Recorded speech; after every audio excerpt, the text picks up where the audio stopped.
Okay, so it's been about 4 to 5 years since I've used an iPad as a gaming device, but we have definitely come a long way since then. I mean, not just the iPad specifically, but the games we are seeing on iOS honestly is quite impressive. And that's exactly what we're going to look at today, because the iPad is actually a pretty decent gaming device. So the one that I have right beside me here is just the iPad 10th generation. This is currently the lowest priced brand new iPad you can purchase on the market. And honestly, the reason I have it is mainly for university. The iPad 10th gen was released back in 2022, so it's been out for about 2 years now. Inside, we're working with the older A14 Bionic chip, which still holds up decently, along with 4 gigabytes of RAM, a fairly good looking IPS display, 64 gigabytes of internal storage, and the new modern design that Apple has adopted. Obviously, these aren't the highest end specs by any means, but for a price of around $350, it's definitely not the worst deal you could come across. Plus, you can even save some extra cash if you go for the student discount or buy it refurbished, which personally I would highly recommend considering. If we compare this to something like the latest M4 iPad Pro, that thing would blow this thing right out of the water with ease. But here's the reality. For most people, this iPad is exactly what they're looking for. Not everyone is out here trying to drop $1,000 on a tablet, and for that price, you could easily build a full gaming setup if you're smart with your money. In all honesty, for $350, this iPad will likely cover all your basic needs, especially depending on the type of games or apps you're planning on using. But what games can we actually play on the iPad? Well, in recent years, we've seen some pretty impressive titles make their way to iOS. For instance, there's a whole bunch of FPS games available now, like Call of Duty Warzone,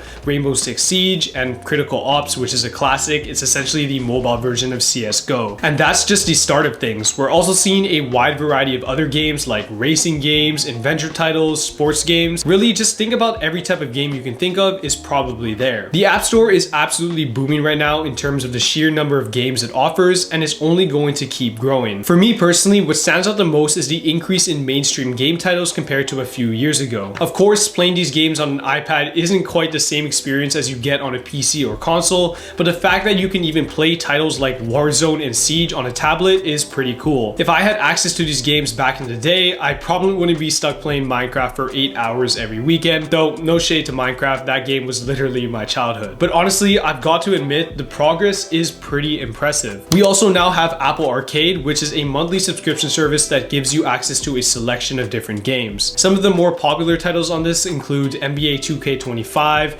Asphalt 8, Sonic Dream Team, and quite a few others across different genres. If you're thinking about subscribing, I say it's only really worth it if you find a lot of games on the service that you're genuinely interested in playing. Otherwise, there are still tons of free-to-play games on the App Store that don't require a subscription at all, so you won't be missing out if you skip it. And here's something that's kind of funny. There are even games available through Netflix now. It's not what you'd expect from a streaming service, but hey, it's happening now. One game I've been really curious to try on Netflix is GTA San Andreas, which is an absolute classic. But Netflix also does have a few other options as well, so there's definitely a bit of variety to choose from if you're exploring these kinds of platforms. Here's the thing though, there is one clear advantage that higher end iPads have over the 10th gen, and that's access to certain games that require more power. For instance, games like Resident Evil simply won't run on the iPad 10th gen because they require an M1 chip or later to handle the demanding graphics and gameplay. The same goes for Assassin's Creed Mirage. These titles need that extra processing power that only the more newer and more expensive iPads have. So if you're looking for that kind of gaming experience, you're going to have to spend quite a bit more to get to it. On top of that, with a better chip inside, overall performance on most games will be noticeably smoother. But let's dive into the kind of performance you can expect on this iPad. I've tested a wide variety of games to really see how it holds up, and the results have been somewhat mixed, but generally quite decent. For example, NBA 2K25 actually looks surprisingly good and runs incredibly smooth throughout. I didn't experience any issues with FPS or graphics quality, and overall the gameplay was very enjoyable, especially when paired with a PS5 controller. The game is running on nearly all high settings, and we're getting a stable 60 FPS, which is pretty impressive. Plus, it includes pretty much all the same game modes and features as the console version, so it feels like a full experience. As for Rainbow Six Siege, the performance was also excellent. I didn't encounter any FPS issues, and the game looked solid visually, and it was just fun to jump back into a game I used to play all the time. Surprisingly, I didn't notice any significant differences in gameplay compared to the PC or console versions,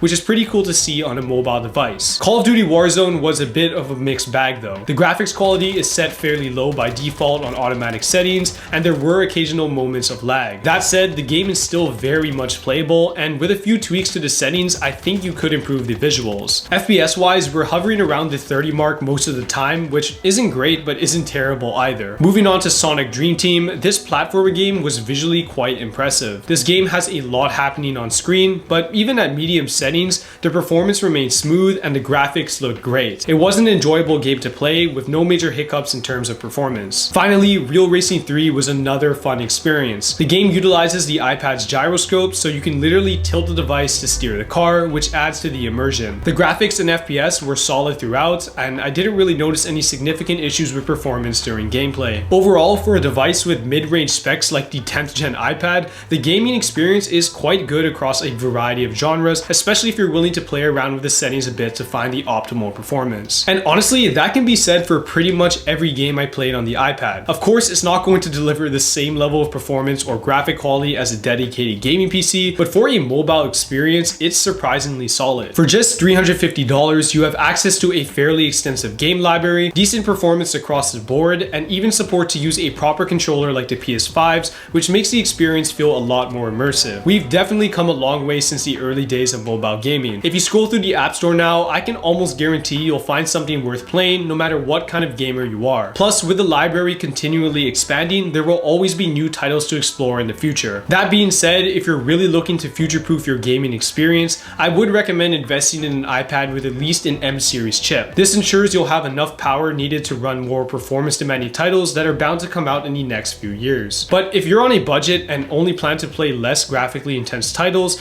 then the iPad 10th gen should work just fine for you. It might not be the ultimate gaming machine, but for casual and even some more serious mobile gamers, it's definitely a solid option.